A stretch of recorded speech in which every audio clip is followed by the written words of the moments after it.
Crossroads. Hey, Pastor Jim. Hey, Pastor Gideon. So good to have this opportunity to have a conversation with you that I have had the privilege to hear a lot just in our times together, but hopefully the church gets to hear some of your story, which is amazing and very inspiring.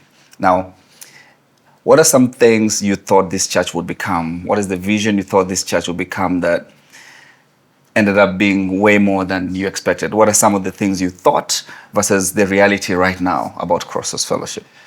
Well, when we first started the church, we realized that there were only two churches in Inyali that were established. And I wanted to make sure that we had a church that was established as a church. Now there are many churches here. I thought that it would be great if we had a church that had 350 people in it. That would have been the largest church in Inyali at the time, and it would have been bigger than the other two churches put together. But to envision what we have today and what God has done today was way beyond me, and we're just so very, very thankful for what He's done.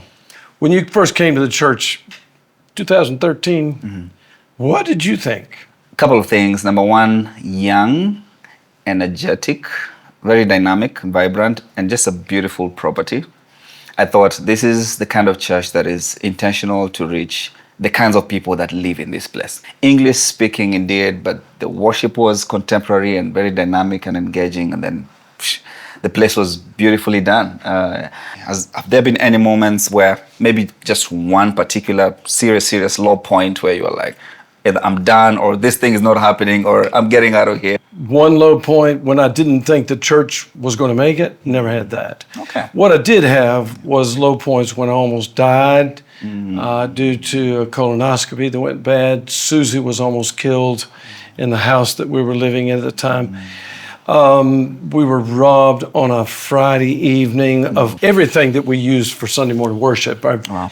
Those were low points, but we realized where they were coming from. The devil is not happy with this, and I think that he would be pleased if we had stopped and stopped in the tent. And if we had stopped in the tent, then there's a likelihood that the church might not exist now, because we had no property at the time and just rented it. Here at Crossroads, of course, been challenged and encouraged by many faithful people here. But I have to say, man, of course, your own faithfulness and obedience on this journey, as I have emphasized in the church many times, really inspires me.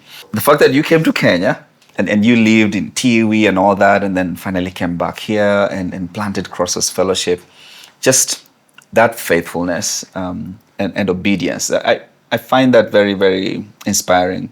Even on our least faithful day, God is faithful all the time, never changes, and He's been faithful to keep our toes to the fire, so to speak, and it's been a great journey with you. Thank you. Glory to God. Thank you. Amen. Appreciate that.